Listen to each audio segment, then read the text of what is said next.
Hey, what's up, Youth First? Welcome to Youth First at Home. Hey, I just got a couple thoughts I want to share with you today. I'm gonna first start asking you this question. Do you guys have a favorite movie, or maybe not even that? Maybe that's not where I want to go. We all have favorite movies, but have you ever watched a movie and you kind of you sat there, you trying to figure out like where exactly are they going with this movie? Like what's the main idea? What's the main point? What's the main idea? What is the storyline? Like, I'm really not a fan of those movies that seem like they have 1,000 storylines going. Like, I like the kind of movie that keeps you guessing. All right, we can probably all agree that we don't want the movie where from the beginning we can already figure out the end, right? We want a little plot twist, if you will. We want some things to kind of be full of suspense, right? To keep our attention, to keep us hooked, if you will. But at the same time, we don't want to be like way over here and over there and here and there and everywhere else, and we're trying to figure out like, okay, so how does this thing even begin? We don't enjoy movies like that, but I also think that our lives shouldn't look like that as well, right? We shouldn't find ourselves here, there, and everywhere else. That there has to be something that centers us. There has to be something that holds us together. That is the main focus of our lives. There has to be something that, hey, here is the root of our lives, and everything of who we are is flowing out of that, right? There has to be that centerpiece. What I'm trying to say is there has to be a main thing, a main theme of our lives. And if you're asking the question, well, what is that? It's God, right? Some of you guys have heard me say this before, is that we have to keep the main thing the main thing. Well, who is the main thing? The main thing is God. And I think this time and space that we're living in, of being sheltered in place, I think for some of us, it's really caused us to sit back and really evaluate our lives and ask the question, are we really keeping the main thing the main thing? And I think there's ways that will reveal what the answer to that question is. And I think it's often found, or will be found, in our devotion, right? And you say, well, what does that mean? What do you mean by devotion? Devotion is simply those things that we give our time to. And so take some time and evaluate yourself.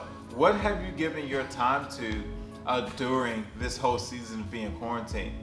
Because oftentimes I hear this, Pastor Michael, man, I love to do that, but I just don't have time. Pastor Michael, man, that sounds awesome, but I got this event, I got this practice, I got that. But now we find ourselves in a space where none of that is a reality. And so, has our connection to God changed? Have we found ourselves like diving into our word? Have we found ourselves creating an atmosphere of worship in our homes? Have we found ourselves praying to God and talking to Him? And so the point is, what we find ourselves doing will show and reveal what we're devoted to. And so, as this season of being quarantined potentially comes to an end, or perhaps maybe just adjusted to a bit, I think it's important for us to say, hey, all right, I don't want to squander this. I want to keep the main thing the main thing. Because here's the thing, there's nothing in your life that you will ever want to achieve that will be achievable outside of God. In other words, you may appear to have some success, you may appear to be able to do things well, but those things will not be maintainable if achieved outside of the context of God being the main thing in your life.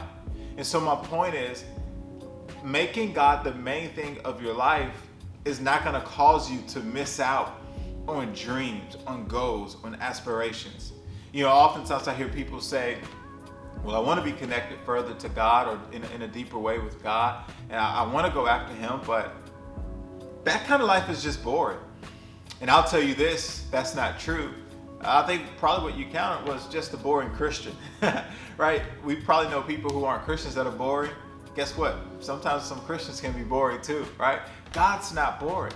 A life in Him is full of excitement. Man, it's full of thrills. It's full of risk-taking moments. In fact, getting to the next level, climbing higher, if you will, will often come at taking a risk.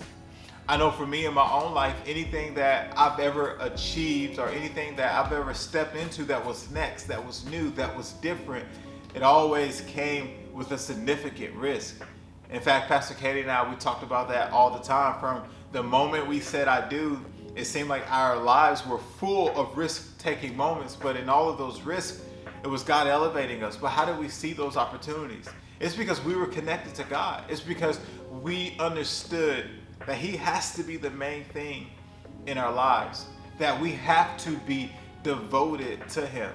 And your devotion will show where your time goes. Are you spending time with God? So I want to encourage you today to spend time with God. And that may take you through this task of looking at, well, what are those things that I need to eliminate from my life? What things are not adding value to my life? What things are not going to set me up for the next season of life? Some of you guys are seniors. Are there habits in your life right now that are setting you up for this next season as you step into college or join the workforce? And maybe you're a freshman or a sophomore. What are you doing in this remaining time that you have in high school that's going to prepare you for the next level? I can tell you this, everything that you need will come out of first being connected to God. Okay, so we all have cell phones, right? There's all types of cell phones. There's iPhones, those of us who are saved. There's Samsung, there's HTC, I guess they're still around. I don't know, Motorola, things like that. There are all kind of different cell phones, but none of these phones will work or be effective if you don't plug it into the wall to be charged, right? Like if this dies, it's of no use. It just becomes a paperweight. There's a lot of potential. There's a lot of things that it could do, but it just won't amount to anything if it's not connected to the source. So what am I saying?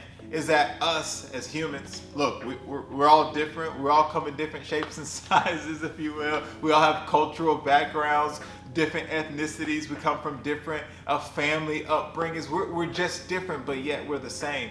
In a sense, we've been created in the image of God. But if we don't connect to the source that God is, then we will never be empowered to do what He's called to do. And then what happens, we're just a bunch of potential, but never really amounting or becoming who God has called us to be. Because it's important in who we're becoming, but you can't become who God's called you to become if you're not connected to the source. So I want to encourage you, get connected to the source today, right?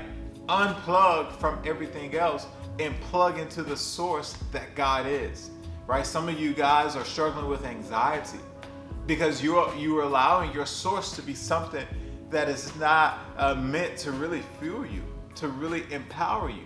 And so now the narrative of your life has become anxiety because you're trying to figure out and wonder all the things of, well, what's going to happen? When is this going to be lifted? When can I go to school or college or wherever the case may be?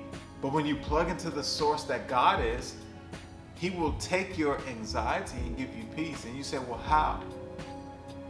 There's a level, there's an ability that His Spirit, that God's Spirit brings calm to us, that He's an advocate. He's known as a comforter, right? Think about when you go to bed at night, man, you pull the comforter over you, you feel good, you just out sleep, you're good. The Holy Spirit is a comforter who covers us. And so when we find ourselves in moments where we feel shaken, like it's God's Spirit, His Holy Spirit that empowers us and covers us in all of our weakness. That in moments of weakness, we become strong in Him. And so I want to encourage you today, don't fill your time with everything else that will ultimately leave you empty, but instead fill your time being connected to God, being devoted to God, and plug into the source that He is so that you can be empowered to live the life that God has called you to live.